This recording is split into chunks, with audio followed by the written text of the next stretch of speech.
Welcome to Live Daf, your online Daf Yomi Shir. Shalom Aleichem. Welcome back to today's Daf Yomi, which is MOED KATAN Daf Yud. We begin right on top, and in the midst of the sugya of Malacha Ein Chol HaMoed, typically we refrain from doing Malacha Ein Chol HaMoed except in the following circumstances. For instance, a case of Hefsid, where it involves potential financial loss, or in a case where it's Tzorech HaMoed for the sake of Yom Tov, and coupled with the fact that it's not a Masa Uman, not a professional job, if you will. It's a Masa Hedyot. It's a non-professional type of job, in which case, if it's a Tzorech HaMoed, it's mutter. For instance, sewing. Says the Gemara on the top line, HaHedyot Teifek Kedarkai, a Hedyot, a non-professional, a non-tailor, can sew the way he usually does, without deviating from his manner of sewing. Hechi dami hedyot. What's considered a hedyot? Amri dvei Rabbi Yana. In the Beis Medrash of Rabbi Yana, they explain like this: Kol she'eino yochel elohotzi maloi machat b'vas achas. So typically, a tailor, to conserve time, he'll take his needle and do some part-way stitches, in and out, in and out, in and out, and then when he fills the whole needle with stitches, he'll give one tug and pull the thread through. That's a professional. That's an uman. That's a tailor. But a hedyot, a non-professional, an amateur, he knows how to sew, but can't apply the same techniques as a tailor. He doesn't have the ability to be moitzi, this machat, in one shot. And therefore he can go ahead and sew kedarkoi the way he usually does. It's a non-professional job.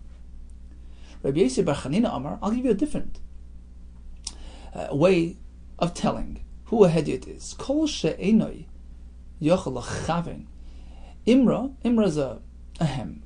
He can't make a perfectly even hem b'chafas chalukoi in the bottom of his robe. So if he can't do that, it's uneven. It's long on this side, short on this side. That's a hedyot, and this fellow is free to sew on Chol HaMoed, if it is l'tzorech HaMoed. What about an uman, a professional? He has to deviate because his product is perfect, it's professional, and that's not allowed on Chol HaMoed. V'uman machlev. He has to mess it up a little bit. What exactly is this? My machlev. So machlev is a lashon of kelev, like a dog's teeth. He has to ensure that his stitches resemble a dog's teeth, uneven, non-professional, not finished properly. My machlev, how exactly does he do this? Rabbi Yehuda Amar mafsia. He skips. He leaves some gaps between the stitches, like a dog's teeth that are scattered throughout his teeth. Rabbi Rashmuel Amar shine kalbasa. They go up and down, zigzag, like the dog's teeth, higher, lower, and not level. Here as well, his stitches are going to be zigzag, not in a straight line, in which case it's not considered a meleches uman, and he fits the criteria. The Mishnah spoke about mesargan and sambites. They had a bed frame upon which they spread ropes. They ran the ropes lengthwise. That's called shesi. So up and down the length of the bed, all across the space, and then they ran them sideways as well, along the width of the bed, the narrow side. So it was shesi, the long way, and then erev, going across. This way they had a proper sort of a rope weave upon which they placed their mattress and they used the bed. The Mishnah allows this. Misargan. What is that? My misargan. What exactly is he doing? Umay mematchen. What is mematchen? Tanakama says you can do misargan. Rabbi Yossi speaks about only mematchen. What are these two things? Okay, so you have a big discussion, big machlekes. Kiyos Rav Dimi. When Rav Dimi arrived from Eretz Yisrael, he related as follows. I'll tell you pshat in the Mishnah. Mesargin and mematchen are as follows. Pligiba. There's actually a machlekes between Rab Chia bar Abba and Rav Asi. V'tarvayu mishmei. They were both relating and quoting the opinion of the Chizkiah of Rabbi Yechanan. So each one had a different version of what Chizkiah and Rabbi Yechanan, how they explain the Mishnah. Chadamar, one, either Rab Chia bar Abba or Rav Asi, one said as follows: Chadamar Mesargan Shesi Be'erev. It's referring to both directions, running the ropes lengthwise and widthwise. That's called Mesargan, which the Tanakama allows. So Tzarech HaMoed, it's not considered Melechas Uman, it's Mutter. Rabbi Yossi disagrees. He only allows Mematchen. What is that? Mematchen, it's a partway job. Shesi B'lei Erev, running lengthwise without the width. So only that's Mutter according to Rabbi Yossi. That's all you really need. You can get by without it, without the the lengthwise ropes, and therefore that's all you should do. That's one opinion. The other one explained as follows: Mesargan means Shesi B'lei Erev. He was machmer. When Tanakama allows Mesargan, it means lengthwise, but not along its width. That's all you can do. U'ematchen, which is Rabbi Yossi Shita, means she'ima yerafoi mematche. You can't run ropes across. You can't craft your bed. You can't assemble the mita. You already have your ropes, but they were rough. It was a bit loose. Mematche, you can tighten them, make them taut and rigid. That's all you can do. A slight adjustment.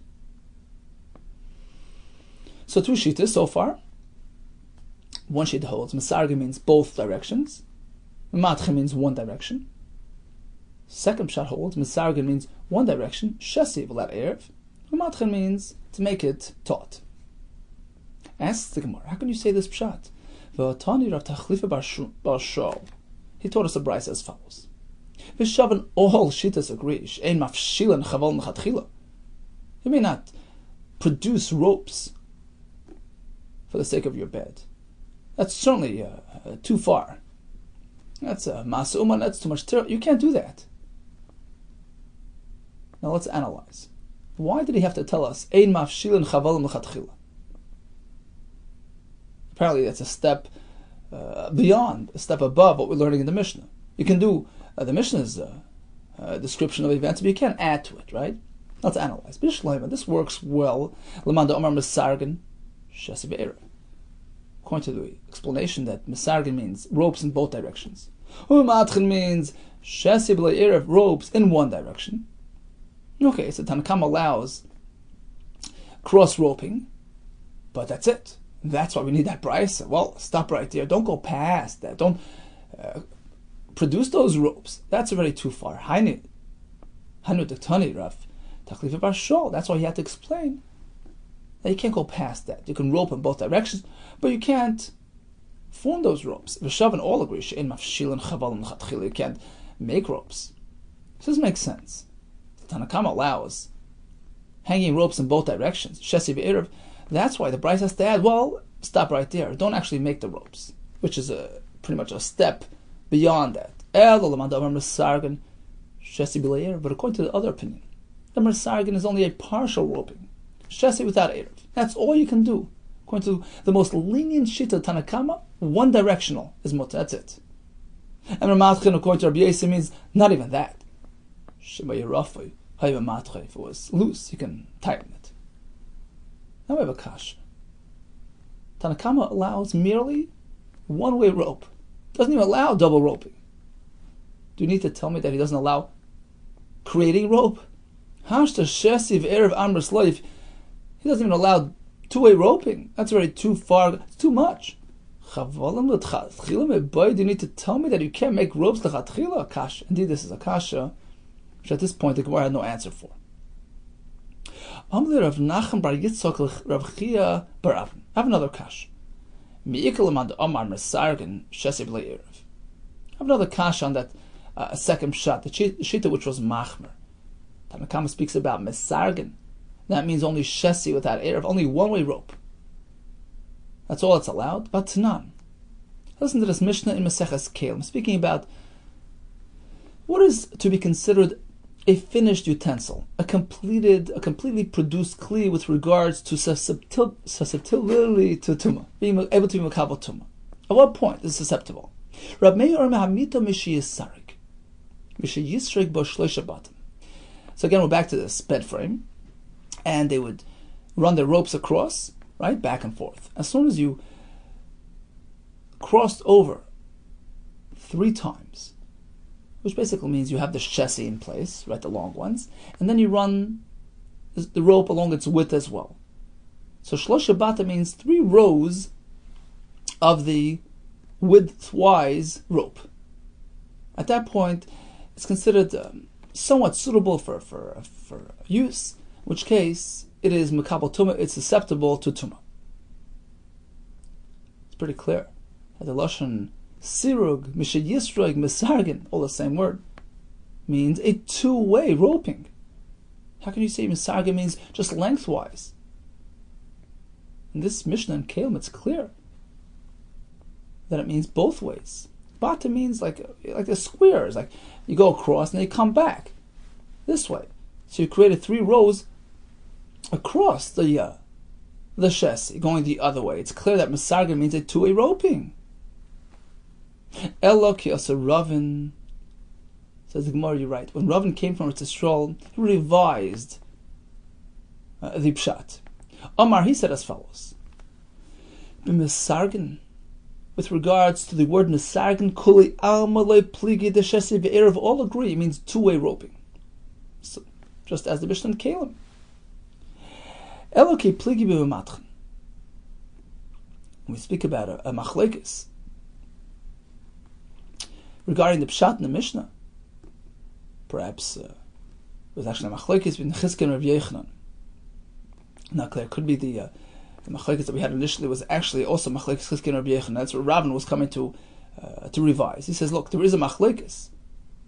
Perhaps he's speaking about Chizkiah and Rabbi Yehuda with respect to the word mematchen. Misargin, all agree means two-way roping. Mematchen is the question. Ki pligi b'mematchen. Mar Savar, one sheet holds mematchen means mematchen shesi v'lei erev. Mematchen means a one-way roping, lengthwise and not widthwise.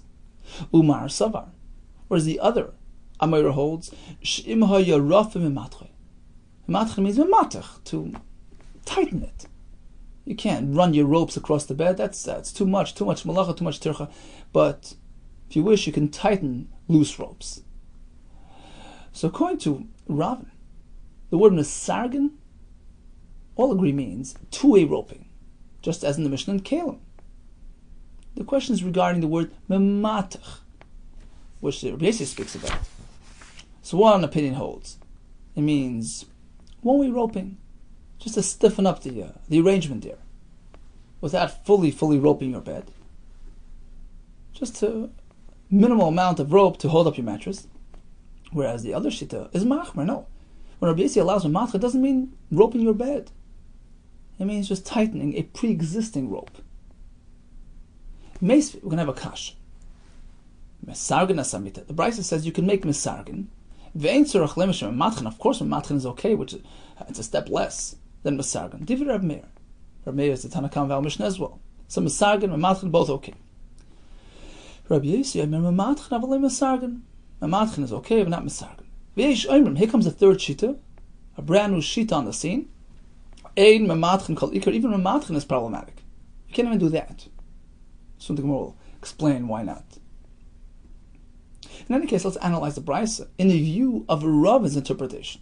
Remember, Ravin told us that mesargin means shesi ve'erev. Mematchen is a shaila.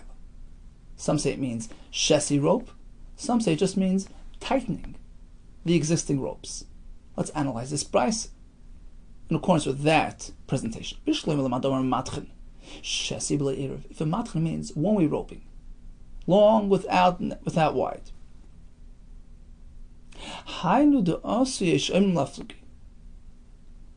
Now I can understand why the Yishayim disagree.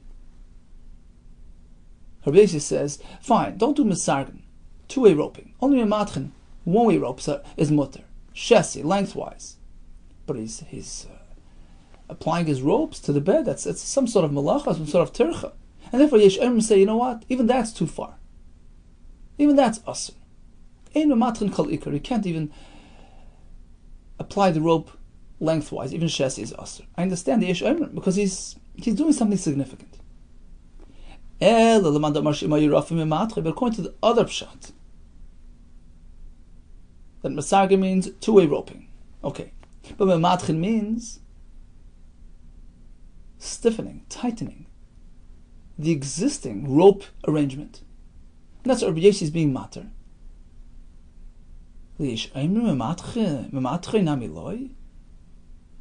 How could the Yesh Omrim say even matcha is a problem?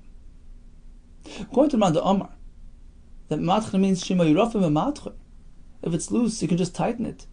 So why do Yesh Omrim not allow that? Matcha namilo, you can't even tighten the ropes. What's wrong with doing that on Chol HaMoed? He's not building. He's not crafting. What can be wrong with tightening ropes? Says the more, yeah. I can understand why not.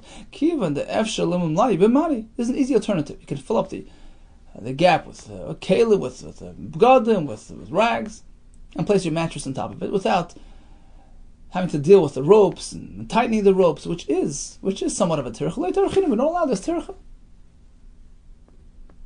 So I can understand why Yesh Omrim don't even allow this type of activity. Okay, let's just summarize the Gemara with clarity.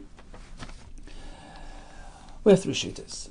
Tanakam allows misargin, Rabbi Yossi just mematchen. Yesh Omrim say even mematchen should not be done. At the end of the day, we have two versions of what took place, what the machlekes regarding pshat in the Mishnah was. Remember, there was a machlekes Amoraim as to the exact definition of these words. Rav Dimi had one version of events, Ravan had another. According to Rav Dimi, one sheet holds misarga means all the way shesi ve'er, running those ropes across and back and forth, lengthwise and widthwise. That's the Tanakama shita. You can do that. L'tzarech HaMoed, it's mutter. Rabbi Yossi says only mematchen, which means running those ropes lengthwise, shesi. According to the other approach, misargin only allows shesi, whereas mematchen simply means to tighten the pre-existing ropes. According to Ravan, all agree misargin means shesi be'er. The question was how to define mematchen, whether it means running ropes lengthwise, shesi, or simply tightening those existing ropes. And still there's a Yesh Omrim that doesn't even allow that. And the Gemara explains because there's an easy alternative between memale, b'mani, and therefore we don't want to be matriach you on Chol HaMoed. Rashi says it's a tircha d'lei tzarech, it's not allowed. Says the Mishnah, ma'amidin tanur v'kirayim v'rechaim b'mayit. You can go in position, you can set up an oven, which was basically a clay vessel, clay kli, which they would position outside in the chutzner.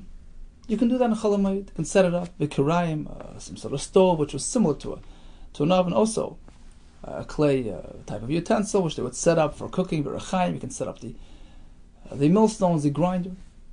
Rabbi Yehuda Omer, ein mechabshin es rechaim b'tchila. Mechabshin has two pshatim in the Gemara. According to one pshat, it would be chipping away at those stones which may have gotten smooth, through all that use. So the millstones need to be uneven and chipped, so you can chip them to make them rigid and serrated, but not if it's betchila. Not if you're doing it the first time, which involves excessive tircha. You can do a serious job. You can go and sort of make the old one, the pre-owned, the pre-used rechaim uneven, to allow for its efficient use, but to go do it the first time, that's us. And the Farshim are medayik that it appears, Taisus medayik, it appears that the Tanakam is mati, even in this case, even to be mechabesh the rechaim batchila. You see, allows being mamet, tana, v'karaim, rechaim, do whatever you need. And Rabbi responds by saying, you know what, I take issue with the mechabshin of the rechaim, don't do it batchila the first time around. My mechabshin? Asks Gemara, what is this mechabshin? We have two pshat. Rabbi Yehuda Menake Rechaya, chipping out the millstones to make them uneven, so that they grind efficiently. Rabbi Chil Amar Bas Eina. Bas Eina is a little sort of a drainage hole through which the flour flows out of the millstone. Let's see Rashi here, off to the right. Menake Rechaya. Shekishi Yishana v'Chaloka. So you have an old, heavily used grinder, in which case the millstones are already smoothed out and unable to really grind efficiently. So the menakar, the chaytech, they chop, they pick away at the stone, kadesh lo yishava, so that it's uneven, kadesh yifrachu achitim b'achteos, so that the kernels of wheat grind properly. That's one pshat. Bas ein is another pshat. Nekev, a small hole. Sho'isim be'emtze rechaim, which they form right in the middle of the rechaim of the millstones. There, chatvu nefel satoicha, unto which the tvua, perhaps it means the flour, ends up going through there and exits through that hole. Or perhaps it means the actual kernels themselves. In any case, it was some sort of receptacle built into the millstone, into the rechaim. That's what he's trying to do. Continues the Gemara. Meisve, we have a kasha from a brisa which says, "Mamidan tana v'kirayim b'moed." You can go ahead and set up all these pieces of equipment, tana v'kirayim b'moed. U'eventually yigmar malachta. Divrei Rabbi Yehuda. Rabbi Yehuda says, look, you can do it, but don't do it all the way. Don't finish the process, whether it's smearing it with oil, whether in the case of the rechaim, it would mean chipping away at the stones to make them up. Don't do all that. You can set them up, but don't a finished job. You can complete the job as well.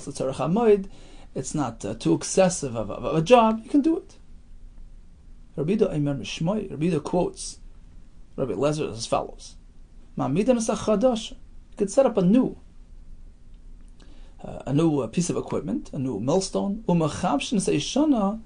and you can go ahead and chip away at the old millstone. Since you're only improving and just modifying, you're enhancing it, you're not actually getting involved in a serious job. So this is in line with Rabbi Yehuda now Mishnah as well. Here comes a third sheet that we haven't had yet. Kibush is asur at all.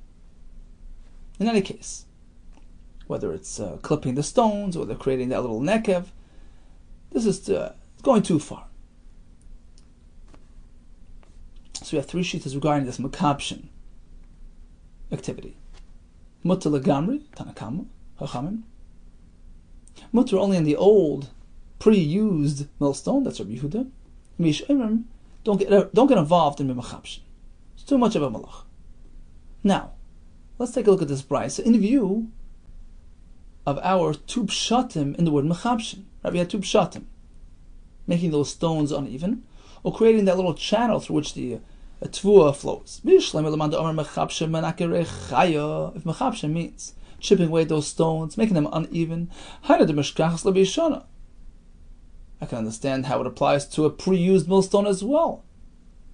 Actually, Rashi explained that the old millstones get rubbed out and smoothed out quickly, and you have to go ahead.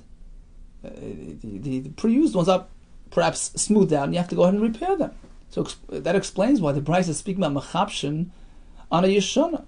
But if mechabshin means creating that channel through which the tvua flows, that's applied to a new piece of equipment. The old one already has it. Yeshana bas eina lamala. Why would the old one, the pre-used millstone, need a bas eina to be formed on it on Yom Tov? It's already there. Perhaps it's there, but he was trying to widen it a bit to make it more efficient. Rav Huna Shamei Lo Gavra. Rav Huna hears this person working on Chalamayid. The Kamanakir Rechaya B'Chayla D'Mayada. He was being Manakir. Rashi says Bishana. It was a pre-used Rechayim, and he was being Manakir. He was chipping away at the stones on Chalamayid. Rav Huna didn't like what he was hearing. He said, Omar. He declared as follows. He gave him a klola. Man, hi. Who's this fellow doing malacha? Rav Huna held that you can't even do the Rechaim Yeshana. He held like the Yesh Imrim. Ischal Gufa, his goof should be mechulal. Lashon of klola, he should get punished. The kamachal chayla d'mayad. He's been mechalal yamtiv. Why did Rav Huna respond in this harsh way? So like the Yesh Imrim. He was like the Yesh Imrim. This type of activity is going too far in Chalamayid. But Darash of Chama taught Noikrim. Rechaim b'Moed, you can do it on Moed, and it appears from the Rishonim. He allows even a Chadasha. He always like the Shita of Tanakam, the Chachamim. It's okay, let's say Moed, it's not considered a significant malacha, and it's mutter. Okay, let's just stop for a second and summarize the Shitas. We spoke about setting up Tanur b'Kirayim and a Rechaim and Chalamayid. So regarding setting it up, arranging it, it's mutter, but according to Rabbi Lezer, don't completely finish it. Lo yigmar. Don't put the finishing touches on your equipment. Even Yigmar is allowed. What about Mechapshin, which carries two potential pshatim, either Menakir Echaya, chipping away at these stones to make them uneven, or forming that bas eina, that channel, in the middle of the stone, with three shitas. Tanakam allows in any case. Rabbi Yehuda says only the pre-used one, the Yishana. We have Yesh Aimrim, who say it's always us. Continues the Gemara. Let's just go back half a line. Dosh of Chama, Neikrin Rechaim b'Moed. Mishum Rabbi Meir Amar. The following halacha is quoted in the name of Rabbi Meir. Afilu sus shereichav olav, v'chamay shereichav olav. Mutar litel tzipornayim b'chodesh Moed. One can trim the nails of a sus that he rides on, his favorite horse, or his donkey's chamar that he uses, because otherwise, Rashi says he has tsar, and he won't be able to walk properly. So this is considered l'tzarech hamoed. And Taisus adds, only l'tzarech hamoed, mashma she'asa l'urchav b'chinam, because you can't ride for nothing. It has to be l'tzarech hamoed, in which case you can trim his nails for that purpose. Aval, says the Gemara, that's only because you're using the animal chol hamoed. Chamra derechaya loy. What about trimming the nails of that donkey which is used in the milling process, in the grinding process? Says Rashi on the top line, Aval chamar derechaya. Shekacha yoisen. Sheitoichem agav chamar is to use donkeys to push around the stones. So that donkey cannot be tended to on Chol HaMoed, because why would he be grinding on Chol HaMoed? You can't remove the tziparnaim from that chamar. Because grinding on moed is aser el tzarech moed. You can do a bit for tzarech hamoed. Hilkach tchina moetes yochel litchen b'chamar. V'lei mari legidol tziparnav. He said, what do you need it for? A little grinding, l'tzarech hamoed. That little volume, that little bit, even a chamar with long nails will do for you. Okay, so Memela, there's no heter to trim the tziparnayim of this type of chamar. Continues the Gemara. Rabbi Yehuda Shari lemishkal tufrei. He allowed removal of nails for this chamar, lechamar derechaya of this chamar as well. He held that it would interfere with his ability to grind your even your small measure of whatever you're grinding in Chol HaMoed. What else did Rabbi allow? All types of activities, all types of creations and repairs for the tzarech hamoed. Luk mirechaya. You can set up your millstones, your grinder. Ulemivni rechaya. Some take out these two words. Ulemivni ames rechaya. Even to build the wooden base upon which those millstones are situated. All this is mutal tzarech hamoed. Ulemivni urya. You can even build, Rashi says, a refes bakar, an animal, a pen. Because if they don't have proper housing, you're going to lose them. They'll get hurt, they'll get ill. So you have to take care of your animals. Tzarech hamoed. Continues the Gemara. Rav or Rava shara l'sruki susya. He allowed the farmer to comb, to scrape the horses. Rashi says with a masrik shel barzel, with a metal comb to keep them invigorated and healthy. Ulemivni are karpita. You can build a feeding trough. Ulemivni itztiva. And you can build, Taisa says, an Indian safsel, some sort of bench, which you're going to use in Chol HaMoed, a stone bench. Rava shara lemishkal dama lebehema. B'chayla demiyad. Rava allowed bloodletting to an animal on Chol HaMoed to keep them healthy. Amalei Abaye responds with a raya. Tiny the Messiah, have a raya from a brisa which says makizin dam lebehema. You could do a kazah dam, bloodletting to an animal on Chol HaMoed. V'ein meinin refuah lebehema b'chayla shel moed. Likewise, you don't withhold any form of remedy and refuah from an animal on Chol HaMoed. And Taisus points out, was speaking, of course, that there's a malacha involved, because there's no malacha. Just giving him a medicine, that wouldn't be an issue. So even the malacha is mutter, because it's tzarech hamoed, it's going to be a hefsed if the animal gets sick and dies. Rava allowed the following thing: l'kaskuse, to iron, kirmi, material, clothing, my time and masa headed to, it's an unprofessional type of job. Unless it's tzarech hamoed. So it fits the bill. Amar Vitzal bar Ami, Amar Chisda. But kiturei biri asur, Rashi explains, this involved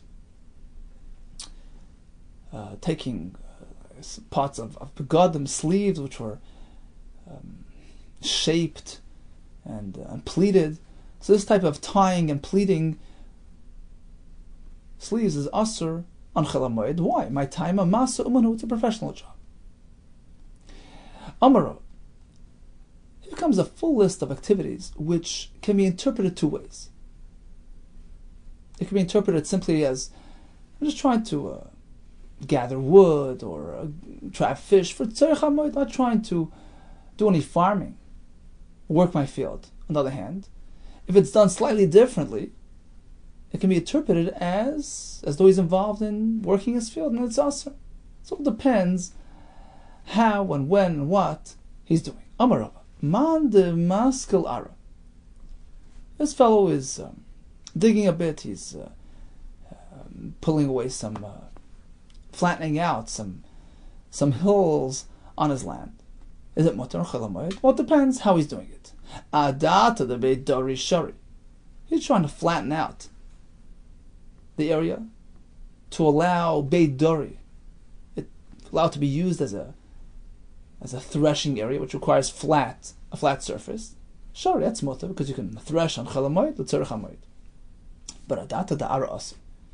But if he's doing it for the sake of repairing his land, flattening out his field, in anticipation of farming, using it for farming purposes, that's asur.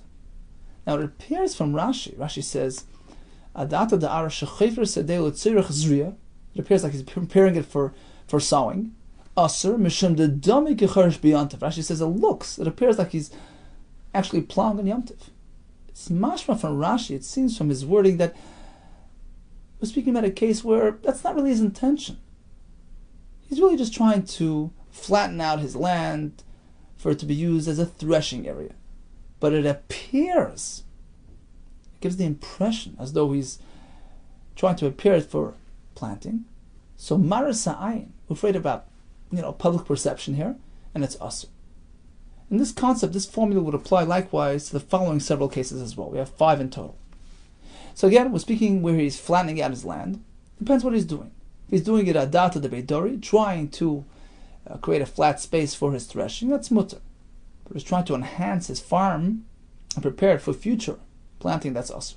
Now, how would you know what his intention is? How would you know the difference? Heichei dami. Mulya b'mulya. So mulya is this little hill. He's putting mulya b'mulya. He's just flattening out the hill itself. He's moving around earth from one side of the hill to the other to flatten out the hill. It's going to remain elevated. It's going to remain raised, but it's going to be relatively flat. Or v'natza b'natza. When he finds a pit, he enlarges the pit. He flattens out the pit. He removes around earth from one side of the pit to the other to make it relatively smooth. But he's not obliterating the pit. There remains a pit, and that remains a hill. In that case, it's clear that he's not trying to prepare his field for planting, and that's mutar. Adata de beidori. It appears like he's just trying to prepare it for threshing. So he's creating flat surfaces all throughout his field, raised, or in a pit, doesn't matter as long as it's flat and suitable for threshing. But shakal muya. But if he removes the hill, v'shadi b'natz, and he throws it into the pit, in which case he is actually leveling his farm. Adata da'ara. It appears like he's preparing his land for planting, and it's asur. V'amarav, another example. Hai manda zachi zichi. This fellow is collecting twigs and branches from his field. Is that mutar? Well, it depends what it appears like. Adata de tzivi, sure. If it appears like he's just collecting wood, that's mutar. Adata da'ara asur. But if it appears like he's trying to enhance his farm, clear it of any obstacles for future planting, that's asur. Hey chidami, how would you tell the difference? Shokul ravervi, v'shavik zutri. He grabs the large logs and leaves the small twigs behind. Adata de tzivi. It's clear that he's trying to collect firewood. He doesn't care about his field at this point, and that's mutar. However, shokul ravervi, viz zutri, is grabbing both large and small twigs Oh, why is he doing that? Typically, they only use large logs for burning. Adata da'aro, it's clear. What appears like he's trying to clear up his field and prepare for planting, and it's us. Another example, V'amarava, Haiman de Pasach Mailar. His fellow opens a channel, a stream, into his field. Is that mutter? It depends. Adat de Kavri Shari. If he's trying to trap fish, that's certainly mutter. Adat adar aser. But if it appears like he's trying to water his field, that's aser. Hechidami. How would you tell the difference? As follows. Pasach trei bavi. He opened up two openings. Chad miloi, one upstream, v'chad metatoi, one downstream, at the other side of his field. Adat de Kavri.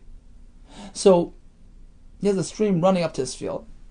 He opens up a channel on top, allows the water to go through the field, and opens up a little exit on the bottom of his field, downstream, to allow the water to trickle out.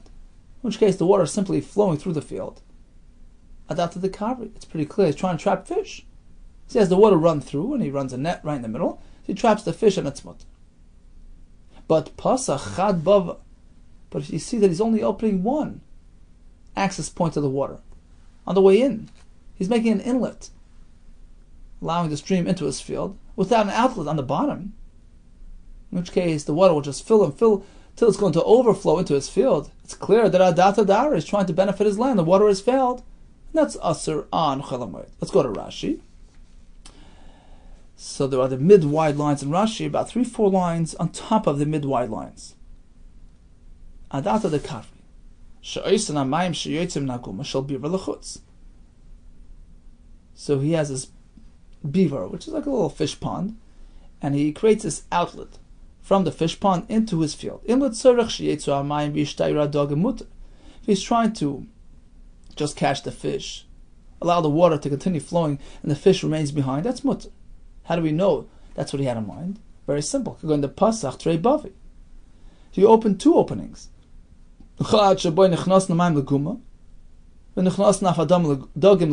has sort of a pipeline, a channel in through his field. He opens the pool, the fish pond, which is situated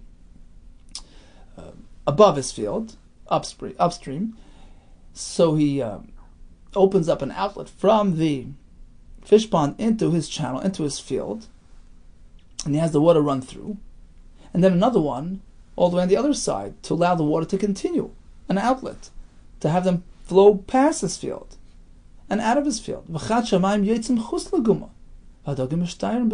the fish remain behind, which he'll take later. Sure, that's mutter. He has fish in mind. But if he's doing it adata da'ara, to water his field, the pasach chad bab, he opens one opening, which allows the water into the channel, into his field. But he didn't open the other side of the channel, the bottom of his field, in which case everything's going to get stuck. Adata da'ara. It's clear that he's trying to water his field. When that ditch fills with water, it's going to overflow up into the field. Back to the Gemara. Here's another example. This fellow is pruning his palm tree. Is that mutter? Well, it depends. He's trying to pick some branches for his animals. That's mutter. He's trying to prune the tree, enhance the tree's growth. That's asr chol hamoed. Hechidami. How would you tell the two apart? Very simple. Shakel kuli mechad gisa. If he's pruning just on one side of the tree, it's not the way you prune the tree. Adata de chiyus is clearly trying to feed his animals, and that's mutter. Mahagisa, but if he's pruning on both sides, he's doing an even prune. Adata de diklav asr. It appears like he's trying to enhance the tree and its asr. So we have a total of 5 examples where we have to be careful to avoid any perception of malach. V'amar another halacha from Rava. Hani tamri tuchlani. So these tamri tuchlani were unripe dates. Perhaps they never got ripe. Certain type of species which you have to tend to. You have to dry them, make them into like sort of dry dates to use them. So these tamri tuchlani migzirinu shar and chol hamoed. If If you'd like to cut them into halves, that's mutter. Ma'atzinu asur. But if he's trying to dry them up, to dehydrate them, squeeze out the moisture, that you can't do on Chol HaMoed. Why? Because he's not going to benefit from it throughout this Yom Tov. The drying process takes a while, so you can't involve yourself in this process, which is a tzorech chayil after Yom Tov. Rav Papa disagrees. Rav Papa Amar Kivan the Misli. Since if you leave them the way it is, moist, without doing this maitzinu process, the dehydration process, what's going to happen? It's going to get wormy. Given the misli, it's going to get wormy. It's like engaging yourself in business on Yom Tov, which is called ha'aved, parkimatya aved, from which you can have a loss, and that's mutter. It's like the case of the hefset in the Mishnah, watering the field in the case of potential financial loss. That's mutter. So you can engage in this activity to avoid loss, to salvage your tamri tuchlani. Let's go to Rashi. So now we're at the real wide lines, all the way on bottom. So one line before that. Hani tamri tuchlani. Tamarim shlein special kol tzarech. Nigzerinu. L'chaytchan l'shnayim. To slice them in half. And eat them in that manner. On Yom Tov, of course, it's mutter. Shari. L'tzarech Yom Tov kav. But ma'atzinu asur. L'koivshin v'masu. To go ahead and dehydrate them by squeezing them. And removing all moisture. That's asur. Sha'achshav einon nitlaim. Because at this point, it's clear that he's not trying to eat them now. He's removing all moisture to prevent it from becoming wormy, and that's part of the timukim process, the drying process. He's only going to have them later. One cannot prepare on Yom Tov something for after Yom Tov. Rav Papa disagrees. Says Rashi, given the misli, if you won't dehydrate them, they're going to get wormy. Kedavar ha'avet, k'layma, k'schera she'adam yochel asayis b'mayid, k'desh le'yafsid ba'im le'asa. Just like we allow schera, business dealings, on Yom Tov, to avoid loss. Here as well, hachanami matzil maitzinu dilayavad hachi misli v'shari. Here as well, we allow you to dry them up. Otherwise, they're going to get wormy. You're going to lose it.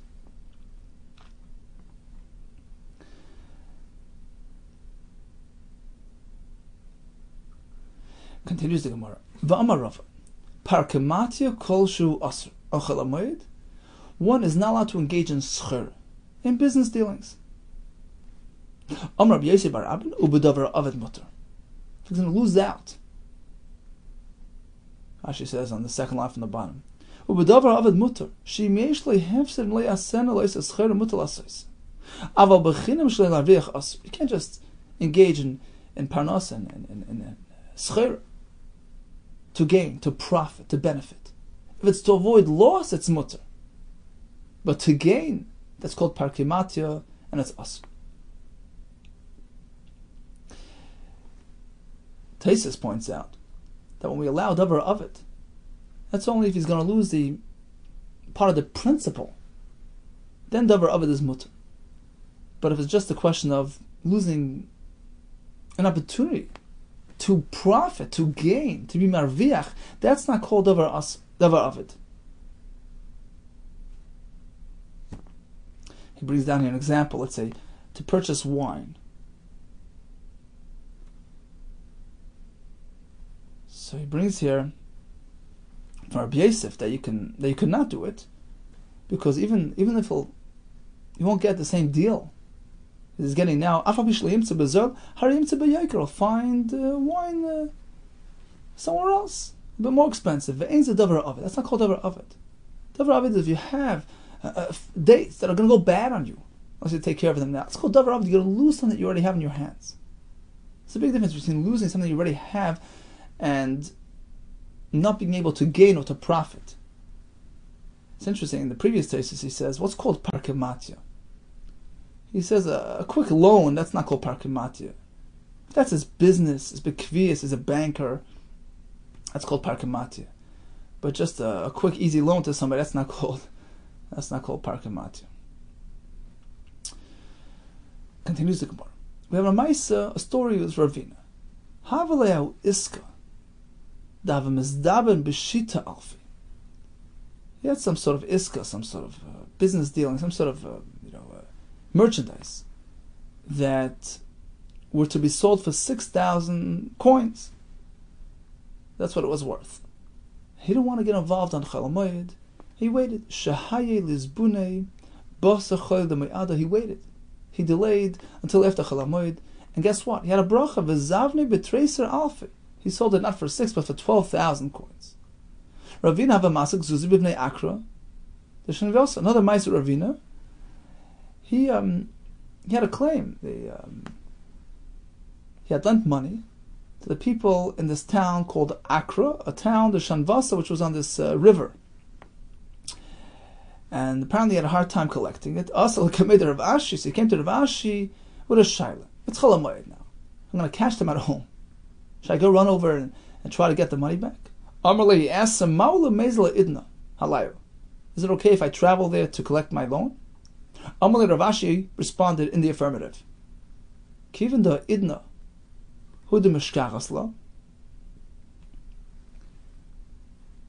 since it's an opportunity.